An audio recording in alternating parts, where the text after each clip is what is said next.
یہ آج کیونکہ اس کی تفصیل ہے، یہ لیکچر پورے 4 یا 5 دن جاری رہ سکتا ہے ہسٹری پہ، ٹھیک ہے۔ ایام العرب ایک سوال آتا ہے، ایام العرب سے کیا؟ عرب سے مراد ہے عربوں کی خانہ جنگیاں، عربوں کی خانہ جنگیاں، یعنی کہ عربوں نے آپس میں بہت زیادہ لڑائی کی ہے، اور یہ ہے اسلام سے قبل بتایا جاتا ہے، رحیق المختوم میں لکھا ہے کہ 133 لڑائیوں کا ذکر ملتا ہے اسلام سے قبل جو عربوں کی ہو چکی تھی آپس میں۔ ان میں آپ کو پتہ ہے حرب فجار ہے، بسفس ہے، داعش ہے، غبر ہے، بہت ساری لڑائیوں کا ذکر جو ہے وہ ہمیں ملتا ہے۔ تو 133 لڑائیوں کا ذکر ہمیں ملتا ہے۔ اب ہم اس کے بعد آتے ہیں جی، ان کے اندر قبائلی نظام تھا، ہر قبیلے کا اپنا ایک بادشاہ ہوتا تھا اور وہی اس کا سردار ہوتا تھا، وہی اس کے فیصلے کارہ ہوتا تھا، کوئی ایک مرکزی حکومت یا سلطنت نہیں تھی۔ یہ ساری چیزیں ہیں عرب کے بارے میں جو آپ سے پوچھی جا سکتی ہیں۔ اب ہم نبی پاک صلی اللہ علیہ وسلم کی بعثت اور آقا علیہ السلام کی ولادت کے بارے میں بات کرتے ہیں، اور اسی کو آگے لے جاتے ہوئے آج ہم نے بات کمپلیٹ کرنی ہے ہجرت سے پہلے بیعت عقبہ ثانیہ تک، ٹھیک ہے۔ تو سب سے پہلے میں آپ کو بتاتا ہوں اعلان بعثت جو ہے نبی پاک صلی اللہ علیہ وسلم کی ولادت کے بارے میں ہم سب سے پہلے بات کرتے ہیں۔ واقعہ فیل سے 50 سال پہلے واقعہ فیل میں نے آپ کو بتا دیا، جس پہ الم تر کیف فعل ربک باصحاب الفیل یہ صورت آئی ہے۔ اب یہ واقعہ فیل کیا تھا؟ اصل میں یہ واقعہ فیل جو ہے ابرہ نام تھا، ٹھیک ہے، اور یہ یمن کا دارالحکومت ہے صنعاء، یمن کا دارالحکومت ہے صنعاء، اور یہ اس دارالحکومت کا گورنر تھا، اس کا کیا تھا؟ گورنر تھا۔ اور یہ گورنر کس کا تھا؟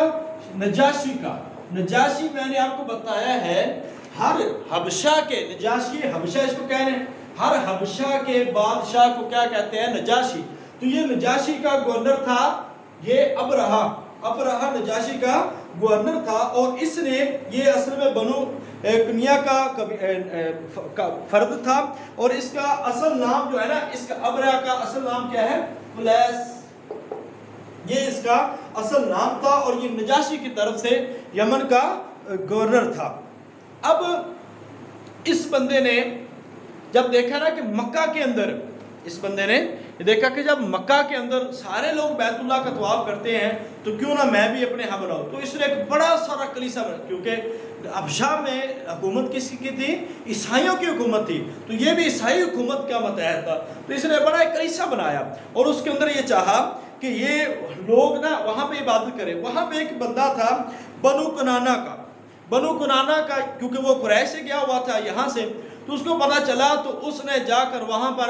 اس کلیسا میں پیشاب کر دیا۔ اب اس کلیسا میں پیشاب کرنے کے بعد اس کو اتنا غصہ آیا، اور اس نے غصے میں آ کر 60,000 کا لشکر لے کر یہ بیت اللہ کو گرانے کے لیے آیا تھا۔ ابھی مزدلفہ کے اندر پہنچا تھا، مزدلفہ، عرفہ اور مزدلفہ کے اندر یہ پہنچا تھا، مینا اور مزدلفہ میں، کہ اللہ تعالیٰ کے حکم سے ابابیل جو پرندے ہیں اللہ تعالیٰ نے ان کو بھیجا، اور ان کے ہاتھوں میں کنکر تھے، اور انہوں نے کنکر پھینکے، اور اس کنکر، نوک دار کنکر سے یہ سارے ابرہہ، اس کے ہاتھی کہا یہ جاتے ہیں، اس کی 9 ہاتھیوں کی تعداد بہرحال اگرچہ جو میں اس کتاب پڑھا ہے 9 لکھی ہے، مگر ہاتھیوں کی تعداد بہت زیادہ تھی۔ ہاتھی، اس کی ساری فوج، ابرہہ خود، یہ سارے مر گئے، اور اللہ تعالیٰ نے اس طرح اپنے گھر کی حفاظت کی ہے۔ تو نبی پاک صلی اللہ علیہ وسلم کی جو ولادت، یہ آپ کو پتہ ہونا چاہیے، واقعہ فیل کے بعد 50 سال بعد، یعنی کہ 50ویں سال کے اندر 20 اپریل 571 عیسوی بمطابق 9 یا 12 ربیع الاول، نبی پاک صلی اللہ علیہ وسلم اس دنیا کے اندر شیب ابی ہاشم میں پیدا ہوئے، اور یہ وہ تھے جب سارے حالات اللہ تعالیٰ نے جو ہم نے ابھی ذکر کیے ہیں کہ قریش کے حالات اتنے سنگین تھے، تو اللہ تعالیٰ نے مسلمانوں پہ رحم کیا، ساری دنیا پہ رحم کیا، اور کیا فرمایا؟ اعوذ باللہ من الشیطان الرجیم هو الذی بعث فی الأمیین رسولا منهم یتلو علیہم آیاتہ ویزکیہم ویعلمہم الکتاب والحکمہ وإن كانوا من قبل لفی ضلال مبین، کہ اللہ تعالیٰ نے ان کے اندر ایک رسول کو بھیج دیا۔ یہ آپ سمجھ آ گئی ہے۔ آپ کے دادا کا نام تھا عبد المطلب، یہ یاد رکھنے والی چیزیں، اور اصل نام ہے ان کا شیبہ۔ شیبہ ان کو اس وجہ سے کہا گیا ہے کہ یہ بوڑھے ہو گئے تھے اور ان کے سارے بال سفید ہو گئے تھے، اس وجہ سے ان کو شیبہ کہا گیا ہے۔ حضرت محمد مصطفیٰ صلی اللہ علیہ وسلم کے والد محترم کا نام تھا حضرت عبداللہ، حضرت عبداللہ، چونکہ وہ آپ صلی اللہ علیہ وسلم کی پیدائش سے پہلے ہی اللہ تعالیٰ کو پیارے ہو گئے تھے۔ تو حضرت آمینہ رضی اللہ تعالی عنہ، حضرت آمینہ آپ کی والدہ محترمہ ہے، جو آپ کو لے کر اپنے یعنی کہ حضرت محمد صلی اللہ علیہ وسلم کے باپ کی قبر پر گئے مدینہ کے اندر۔ تو مدینہ کے اندر جب پہنچے تو وہاں سے آقا علیہ السلام کو لے کر، اس کی ابھی ڈیٹیل بھی میں بتاتا ہوں، لے کر مقام ابوا تک پہنچی تھی کہ حضرت آمینہ رضی اللہ تعالیٰ کا بھی انتقال ہو گیا۔ یہ ابھی میں تھوڑی سی آگے بات کر گیا، مگر میں آپ کو صرف بتانا مقصد یہ ہے کہ کس طرح آقا علیہ السلام کی جو مختلف دور میں کفالت ہوئی ہے، ٹھیک ہے۔ اب ہم ذرا بات کرتے ہیں نبی پاک صلی اللہ علیہ وسلم کی رضاعت۔ نبی پاک صلی اللہ علیہ وسلم کی رضاعت یا چند روز ابو لہب کی لونڈی سویبیہ نے انہوں نے دودھ پلایا، اور اس کے بعد جیسے دیہاتوں کا عام رواج تھا، جو شہروں کے لوگ ہوتے تھے وہ اپنے بچوں کو خالص عربی زبان سیکھنے کے لیے کہاں بھیج دیتے تھے؟ دیہاتوں کے اندر۔ تو آقا علیہ السلام کو بھی دیہات کے اندر بھیج دیا گیا، اور قبیلہ بنو سعد کی حضرت حلیمہ سعدیہ رضی اللہ تعالی عنہ کے پاس ان کو بھیج دیا گیا، اور حلیمہ سعدیہ رضی اللہ تعالی عنہ نے پھر ان کو دودھ پلایا 4 سال تک۔ یہ شق قمر اب آ گیا نہیں، شق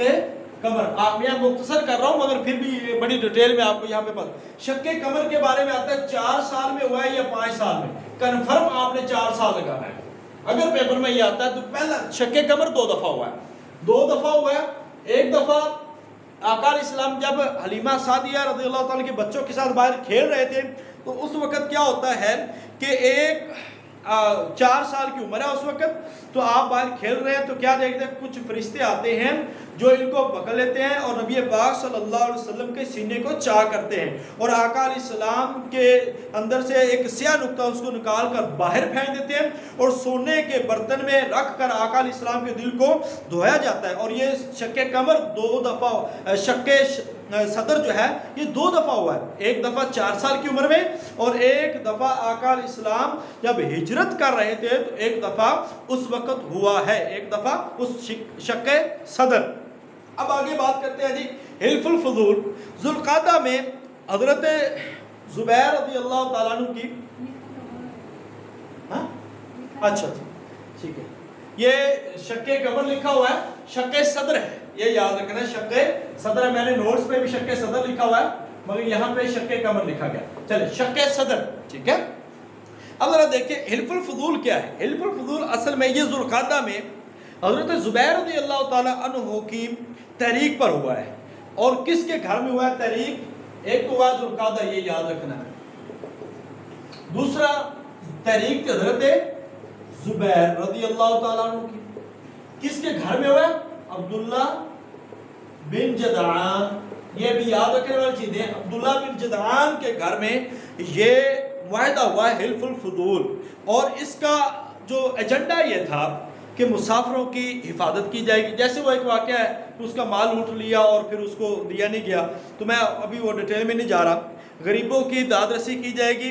اور اس طرح کفالت کی جائے گی، تو یہ ایک ایجنڈا لے کر اٹھے تھے، اور اس میں جو زیادہ تر لوگ شامل تھے ان کے ناموں میں آتا تھا فضل، اس وجہ سے اس کو کیا کہا گیا؟ حلف الفضول، فضل نام ہے، ٹھیک ہے۔ اب اس کے بعد جناب واقعہ آتا ہے تعمیر کعبہ۔ تعمیر کعبہ آپ کو پتا ہے اس وقت عربوں کے اندر سیلاب آیا تھا،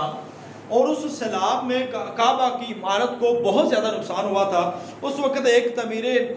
کعبہ ہوئی، اور آپ کو پتا ہے کہ انہوں نے حلال کمائی سے یہ مال کو اکٹھا کر کے جمع کر کے اس کو بنانے کا ارادہ کیا تھا۔ تو یہ واقعہ ہے 35 سال کی عمر میں، 35 سال کی عمر تھی نبی پاک صلی اللہ علیہ وسلم کی، اور اس وقت یہ واقعہ پیش آیا کہ تعمیر ہوگی، اب حجر اسود کو رکھنے کا موقع آیا تو سارے قبائل یہ سعادت خود حاصل کرنا چاہتے تھے، تو ان کے درمیان قریب تھا کہ تلواریں نکل آئیں، مگر نبی پاک صلی اللہ علیہ وسلم وہاں پہ ایک رائے دی گئی کہ کل جو بیت اللہ میں سب سے پہلے داخل ہوگا وہی اس حجر اسود کو رکھنے کا زیادہ حقدار ہوگا۔ اور اگلے دن نبی پاک صلی اللہ علیہ وسلم آئے تو سب نے کہا ہمیں یہ منظور ہے، اور آقا علیہ السلام نے اس پتھر کو رکھا چادر پہ اور ہر قبیلے کے سردار کو بلایا اور ان کو کہہ کے اٹھایا، اور آقا علیہ السلام نے اٹھا کے خود اس کو رکھ دیا۔ تو یہ 35 سال کی عمر میں آقا علیہ السلام کا یہ ایک دانش مند جو فیصلہ ہے یہ اس وقت میں تھا۔ اس کے بعد حرب فجار، حرب فجار کو فجار کیوں کہا جاتا ہے یہ بھی آپ یاد رکھ لیں۔ حرب فجار یہ سوال آ جاتا ہے، حرب فجار، حرب جنگ کو کہتے ہیں، فجار جمع فاجر کی، گناہ گاروں کی جنگ، گناہ گاروں کی جنگ۔ اصل میں یہ بنو کنانا اور قریش یہ تھے، اور بنو حوازن دوسرے تھے۔ آقا علیہ السلام نے ساتھ دیا تھا بنو کنانا کا، کیونکہ یہ حق میں تھے اور قریش کے تھے۔ تو یہ 15 سال کی، اس وقت نبی پاک صلی اللہ علیہ وسلم کی عمر کتنی تھی؟ 15 سال، اور آقا علیہ السلام فرماتے ہیں کہ میں اس وقت اپنے چچا کو تیر تھماتا تھا۔ تو یہ حرب فجار اس کو اس لیے کہا جاتا ہے کہ حرمت والے مہینے میں نے ڈیٹیل میں بتا دیا کہ 4 مہینے ہیں، رجب، ذوالقعدہ، ذوالحج، محرم، یہ 4 مہینے حرمت والے ہیں۔ ان مہینوں میں لڑائی اور جنگ کرنا منع ہے۔ یہ اس مہینے میں لڑائی ہوئی، اس وجہ سے اس کو حرب فجار کہا جاتا ہے، یہ گناہ گاروں کی جنگ ہے۔ اس کے بعد آپ کو بتاتے ہیں کہ نبی پاک صلی اللہ علیہ وسلم کو نے جو نبوت کا اعلان کیا باقاعدہ طور پر، باضابطہ طور پر، جب آقا علیہ السلام غار حرا کے اندر جاتے تھے، آقا علیہ السلام غار حرا کے اندر جاتے تھے، اور وہاں پر غار حرا میں آپ کتنے سال گئے ہیں یہ بھی آپ کو بتا دیں، یہ بھی کویشچن آ سکتا ہے۔ آقا علیہ السلام نے حلف الفضول کے بعد غار حرا کے اندر، یعنی کہ 35 سال کی جب عمر میں آپ نے تعمیر کعبہ ہوئی ہے، اس کے بعد آپ صلی اللہ علیہ وسلم 5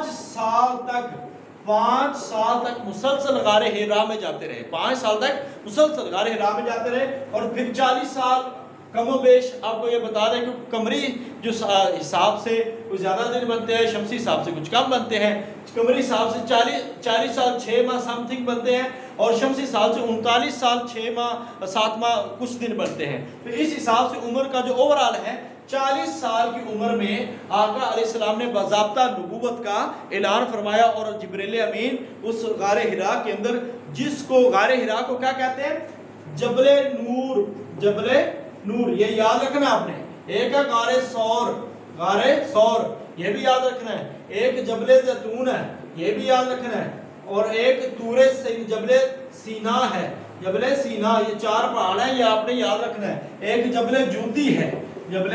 جودی یہ بھی آپ نے یاد رکھنا ہے، ایک کوہ آدم یہ بھی آپ نے یاد رکھنا ہے۔ تو یہ ساری چیزیں آپ کو ذہن میں ہونی چاہیے۔ جبل نور غار حرا کو کہا جاتا ہے کہ نبی پاک صلی اللہ علیہ وسلم کے پاس غار حرا میں آقا علیہ السلام، یہ غار حرا کہاں ہے؟ مکہ سے، یعنی کہ آپ صلی اللہ علیہ وسلم کے گھر سے 3 میل کی مسافت پہ غار حرا ہے، اور جس کو جبل نور کہا جاتا ہے۔ 21 رمضان یا 27 رمضان، بھر رمضان کا مہینہ تھا، اور آقا علیہ السلام غار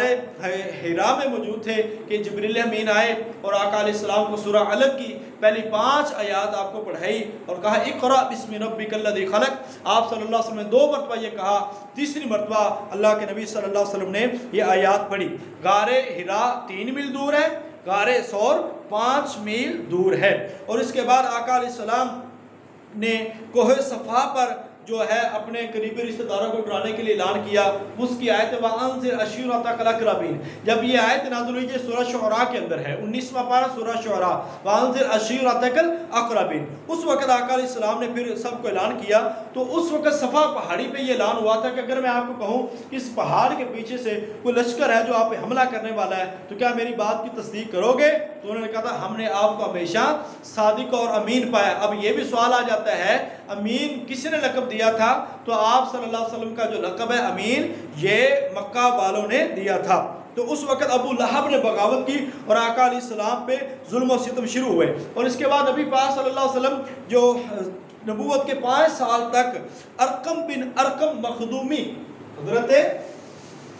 ارقم بن ارقم مخزومی، ارقم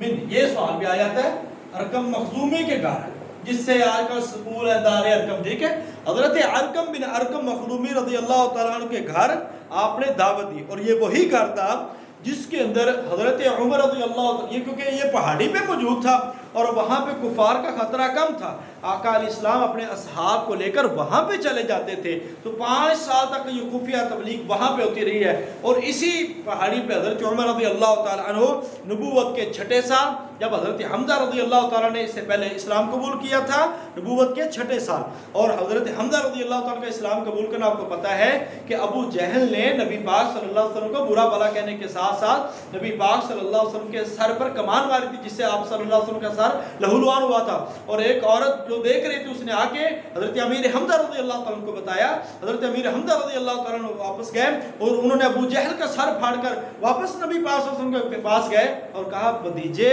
خوش ہو جا، میں تیرا بدلہ لے آیا ہوں، اور آقا دو جہان رحمت عالم صلی اللہ علیہ وسلم نے فرمایا اے چچا میں اس بات سے نہیں خوش ہوتا، میں اس بات سے خوش ہوتا ہوں کہ تو کلمہ لا الہ الا اللہ پڑھ لے، اور اس وقت حضرت امیر حمزہ رضی اللہ تعالیٰ نے اسلام قبول کر لیا۔ پھر آگے بات آتی ہے حضرت عمر رضی اللہ تعالیٰ کی کہ آج قصہ اہتمام کرتے ہیں، تلوار لے کے آتے ہیں اور راستے میں ان کے گھر کے جو بہنوئی ہیں وہ حضرت نعیم وہ مل جاتے ہیں، اور اس کے ساتھ پھر وہ سارا مکالمہ ہوتا ہے، پھر اپنی بہن کی خبر لیتے ہیں، وہاں پہ سورہ طٰہٰ کی آیات سن کر مسلمان ہوتے ہیں، اور پھر آقا علیہ السلام کے پاس جاتے ہیں، اور اس وقت اللہ تعالیٰ نے جب حضرت عمر رضی اللہ عنہ، یہ 2 شخصیات تھی، اللہم اے اللہ اسلام کو، اللہم اعز الاسلام، اللہم اسلام کو عزت دے، ان 2 کے ساتھ عمر بن حشام، عمر بن خطاب، یعنی کہ ابو جہل جس کا نام ہے، اور حضرت عمر رضی اللہ تعالیٰ، تو اللہ تعالیٰ نے حضرت عمر رضی اللہ تعالیٰ کو ہدایت دی، اور حضرت عمر رضی اللہ تعالیٰ عنہ قبول اسلام کرتے ہوئے نبی پاک صلی اللہ علیہ وسلم پر جان نچھاور کرتے ہیں، اور اس کے بعد حضرت عمر نے فرمایا کہ آقا علیہ السلام آج کے بعد ہم جو ہے عبادت جو ہے وہ ایسے نہیں کریں گے، چھپ چھپا کے نہیں کریں گے، لہذا اس کے بعد آقا علیہ السلام اور پوری جماعت جو مسلمانوں کی انہوں نے بیت اللہ کے اندر نماز ادا کی، اس وقت خطاب ملا تھا حضرت عمر رضی اللہ تعالیٰ کو فاروق کا، اور یہ خطاب نبی پاک صلی اللہ علیہ وسلم نے دیا تھا۔ فاروق کا خطاب کس نے دیا؟ نبی پاک صلی اللہ علیہ وسلم نے حضرت عمر رضی اللہ تعالیٰ کو بیت اللہ میں نماز ادا کرنے پر دیا۔ یہ بات کلیئر ہوگی۔ مقام ابواب پہ یہ بھی آپ کو پتہ 6 سال کی عمر میں یہ چیزیں طے، اصل میں چھوٹا موٹا اختلاف ہوتا ہے مگر چیزیں طے ہے۔ 6 سال کی عمر میں نبی پاک صلی اللہ علیہ وسلم کی والدہ ماجدہ کا انتقال ہے، اور 8 سال کی عمر میں آپ کے دادا حضرت عبد المطلب جن کا نام اصل ابو شیبہ ہے ان کا انتقال ہے، اور اس کے بعد جو کفالت کیا ابو طالب کی کفالت ہے، اور اس کے ساتھ ساتھ 2 سفر بڑے امپورٹنٹ ہیں، یہ آپ نے یاد رکھنا ہے۔ ایک سفر ہوا ہے، یہ سوال آیا ہوا ہے، یہ سوال مجھے 2017 کا جب میں لیکچرر کا پیپر دیا میں نے اس وقت یہ سوال آیا ہے، آپ سے سمجھنا 2 سفر کیے، ایک 12 سال کی عمر میں اور ایک 25 سال کی عمر میں۔ اچھا ان دونوں سفروں پہ، یہ دونوں سفر شام کے تھے، یہ دونوں سفر شام کے تھے اور تجارتی سفر تھے، اور آپ کو اس سفر میں نا بڑی اہم چیز جو ہے، 12 سال کی عمر میں آقا علیہ السلام نے جو سفر کیا نا، وہ سفر آقا علیہ السلام نے اپنے چچا حضرت ابو طالب کے ساتھ کیا۔ جب وہ جانے لگے تو آپ ان سے لپٹ گئے تھے کہ میں نے بھی ساتھ جانا ہے، تو ان سے سہا نہ گیا اور انہوں نے آپ صلی اللہ علیہ وسلم کو اپنے ساتھ لیا۔ اب جب آپ پہنچے ہیں نا شام بصرہ کے پاس، تو بصرہ کے پاس ایک راہب ملا تھا جس راہب کا نام تھا بحیرہ۔ یہ سوال آیا، بحیرہ راہب ملا تھا، یہ بحیرہ راہب تھا جس نے نبی پاک صلی اللہ علیہ وسلم کے بارے میں کچھ بشین گوئیاں کی تھی، اور آقا علیہ السلام کے بارے میں فرمایا تھا کہ یہ بچہ ہے، یہ اس پہ میں وہ نشانیاں ساری دیکھ رہا ہوں جو نبوت کی نشانیاں ہیں، اور یہ بھی نبوت کی نشانیاں ہیں، اور یہ ہے کہ اس کو یہودیوں سے خطرہ ہوگا، اس کو یہودیوں سے خطرہ ہوگا۔ یہ بحیرہ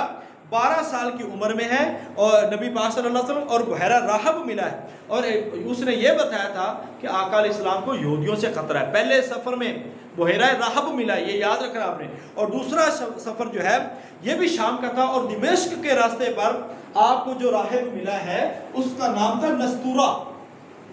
نستورہ راہب تھا، یہ دمشق